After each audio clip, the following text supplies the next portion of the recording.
Hello, I'm Helen Carter, and today we'll be talking about abandoned children and orphans in medieval England. We'll confront the heartbreaking reality of what happened when children lost their parents or were left on doorsteps. We'll discuss the church's role, the grim alternatives, and just how many children were truly on their own in this brutal period of history. Now, as everybody knows, medieval orphans all ended up in Oliver Twist-style orphanages, being fed gruel by cruel masters, which of course is complete nonsense. I mean, partly because Oliver Twist is Victorian, not medieval, but mainly because orphanages, as we think of them, didn't really exist in the Middle Ages. So what actually happened to these children? Well, the answer is complicated and often quite grim. First, let's be clear about something. There were a lot of orphans in medieval England, and I mean a lot. Remember what we said about life expectancy. Most people were dead by 40, which means that if you had children young, as most people did, there was a very good chance you'd die before they were grown. Mothers died in childbirth constantly. Fathers died from accidents, disease, violence. The plague could wipe out entire families, leaving children completely alone. So we're not talking about a handful of unfortunate cases. We're talking about a significant portion of the child population at any given time having lost one or both parents. Now, if you were lucky, and this is a big if, you had family who could take you in. That's what was supposed to happen. Your uncle, your aunt, your grandparents, if they were still alive, they were meant to step in and raise you. Extended family was everything in the Middle Ages. You didn't just abandon a dead brother's children to starve. That would bring shame on the whole family. But here's the thing. These families were barely surviving themselves, weren't they? They've already got 6 children of their own in a one-room house. They're struggling to feed everyone as it is, and now they're supposed to take in 3 more mouths.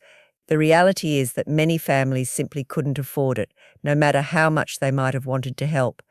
So these children often ended up being, well, let's call it informally adopted in the loosest possible sense. They'd be taken in, yes, but they'd be the lowest member of the household. The first one to go without food when times were hard, the one who got the worst sleeping spot, the one who did the dirtiest, hardest jobs. So what about the church? Surely the church looked after orphans. Well, yes and no. The church absolutely preached about the importance of caring for widows and orphans. It's all through the Bible, isn't it? It was considered a Christian duty, but the reality of how that worked out was rather different. Some monasteries and convents did take in abandoned children. If you were a baby left on the doorstep of a monastery, they'd usually take you in. They'd raise you, teach you, and quite often you'd end up becoming a monk or a nun yourself, which sounds quite nice until you realize that you had absolutely no choice in the matter. You were going into the religious life, whether you wanted to or not. No marriage, no children of your own, no other path. Your whole life decided for you before you could even speak. And here's something rather interesting.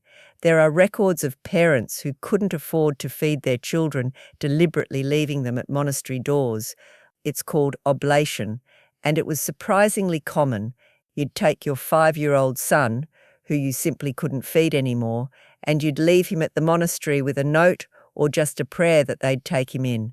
From the parents' perspective, they're giving their child a chance at survival, maybe even an education. From the child's perspective, well, you've just been abandoned by your family and you're never going home again. Some churches had what they called foundling wheels, these rotating wooden drums built into the wall.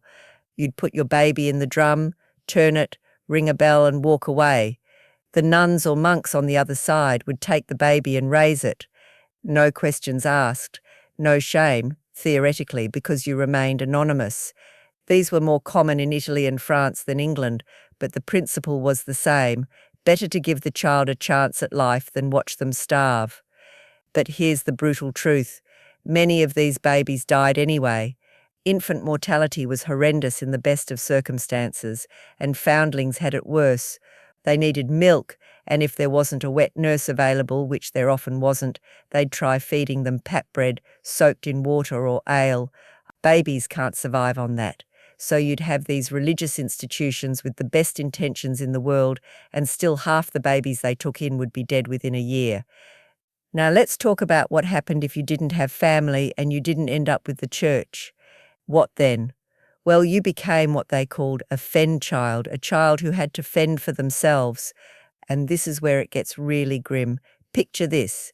You're 7 years old, maybe 8. Both your parents are dead. No relatives will take you in. You're on your own. What do? You survive however you can. You beg, you steal, you scavenge, you eat whatever you can find, scraps from the midden heaps, food thrown out by the market, anything. You sleep wherever there's shelter, doorways, haystacks, under carts. In winter, if you can't find somewhere warm, you freeze to death. It's as simple and as horrible as that. Some children banded together in little groups for protection. Safety in numbers, you see. They'd look out for each other, share what they found, huddle together for warmth at night.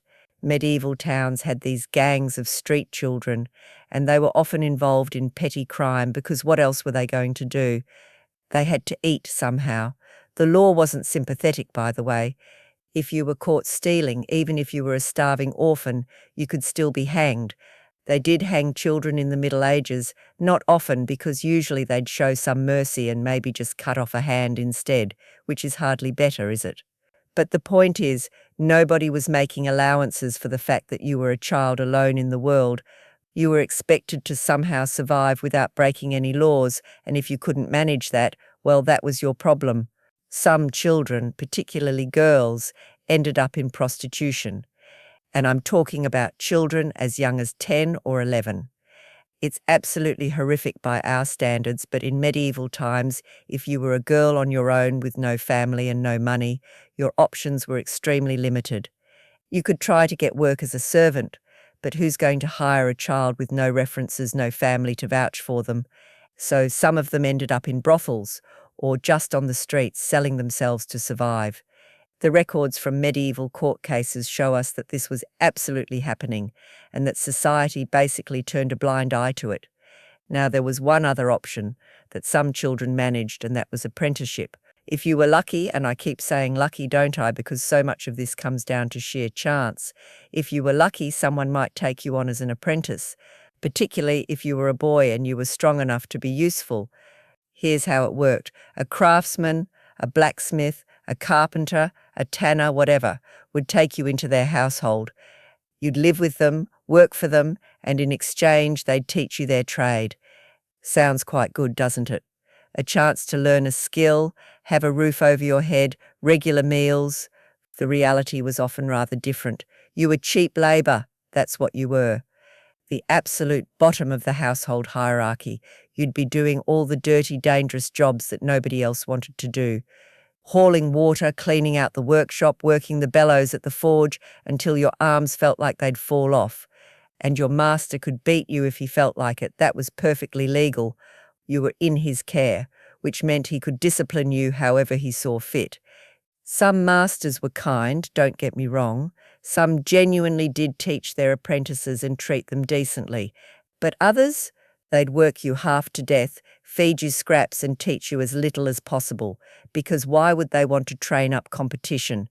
And if you were an orphan with no family to complain on your behalf, you were particularly vulnerable to this kind of treatment.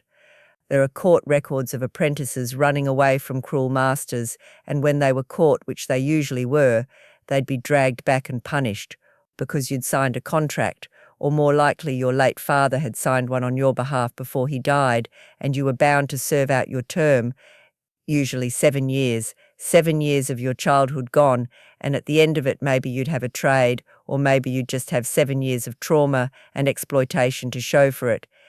Let's talk about something that doesn't get discussed much, and that's the emotional impact of all this. Because we're so focused on survival, would these children eat? Would they have shelter? Would they literally stay alive that we forget they were children? They were small humans who'd just lost everything. Imagine you're 6 years old and your mother has just died. She's the only parent you really knew because your father died years ago. She's the person who fed you, who held you when you were frightened, who sang to you at night. And now she's gone. You're being sent to live with an uncle you barely know, in a village you've never been to, and you're never coming back to the only home you've ever known. Or imagine you're 10 and both your parents died in the plague. You watched them die, probably. You saw the swellings, heard them crying out in fever, and there was nothing you could do. And now you're completely alone. No one's coming to help you. You have to figure out how to survive on your own. At 10 years old, while also processing the trauma of watching your parents die in agony. There was no therapy, obviously, no counselling, no one sitting down with you and saying, "Let's talk about your feelings." You were just expected to get on with it. Children were seen as small adults in many ways, less capable, yes, but not fundamentally different. If you could work, you worked. If you couldn't, well, you'd better learn quickly. And the thing is, many of these children didn't show obvious signs of trauma because they couldn't afford to. If you were living with relatives who were already resentful of having to feed you, you couldn't be difficult. You couldn't cry all the time or refuse to work or act out. You had to make yourself useful, make yourself liked, or you'd be out on the street. So you buried everything deep down and tried to be the perfect, grateful, helpful child, even though inside you were screaming. Now there's one group of orphans we haven't talked about yet, and that's noble orphans. Because if you were an orphan but you were also an heir to lands and titles, your experience was very, very different. You were valuable, you see, not as a person exactly, but as a piece of property. When a noble died and left children, those children became wards of whoever their father's lord was. Often the king himself, and your guardian had control of everything, your lands, your money, your marriage. That's right, they could marry you off to whoever they wanted, usually to benefit themselves. There are cases of noble orphans being married at 7 or 8 years old to adults, purely so their guardian could get control of their inheritance through the marriage. These children lived in their guardian's household, and they were usually quite well treated in the physical sense, fed properly, clothed nicely, educated, but they had no freedom whatsoever. Every decision about their life was made for them, and it was all about money and power, not what was best for the child. There's a famous case of a young heiress who was literally kidnapped by a nobleman who wanted to marry her to his son. At its it, she was 11. They dragged her to a church and forced her through a marriage ceremony while she was crying and protesting. And this was completely legal because her guardian, her own uncle, had arranged it. The fact that she didn't want to marry this man was utterly irrelevant. She was property, not a person with rights. So even if you were a wealthy orphan, your life could be pretty miserable, just in a different way from the poor orphans starving on the streets. Right, let's bring this back to something important, the sheer scale of what we're talking about, because I've been discussing individual cases, individual children, but we need to step back and look at the bigger picture. In any given medieval town or village, you'd probably have at least 10 to 20% of children who'd lost one or both parents. In years when the plague hit, that could jump to 40, 50% or more. These aren't rare tragedies, this is normal life. This is what childhood looked like for huge numbers of people, and society sort of muddled through. There was no systematic solution. There was no government department for child welfare. There were no social workers checking in on vulnerable children. It was just a patchwork of family obligations, religious charity, apprenticeships and luck. Mostly luck. Some children survived and thrived. They were taken in by loving relatives, or found a good master, or managed to scrape together a living until they were old enough to work properly. But many didn't. Many died of starvation, or froze to death in winter, or were killed in accidents, or just vanished from the historical record with no way of knowing what happened to them. The thing that strikes me when I look at the records is how casual it all is. Found body of unknown child, female, approximately 8 years old, in the river. That's it. That's the whole record. No name, no family, no investigation. Just another dead child, one of hundreds, thousands, who simply didn't make it. And yet, and this is perhaps the most important bit, the children who did survive grew up to be adults who understood what it meant to struggle. They knew hunger, they knew loss, they knew that life could snatch everything away from you in an instant. And maybe that's why medieval people could be so simultaneously brutal and so generous. They'd give alms to beggars because they knew they could be that beggar tomorrow. They'd take in a neighbour's child because they hoped someone would do the same for theirs if the worst happened. It wasn't a kind system, it wasn't a just system, but it was the system they had, and most people tried in their own limited ways to help when they could.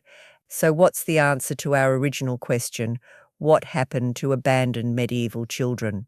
The honest answer is it depended on luck, on circumstances, on the charity of others, on their own resilience and resourcefulness.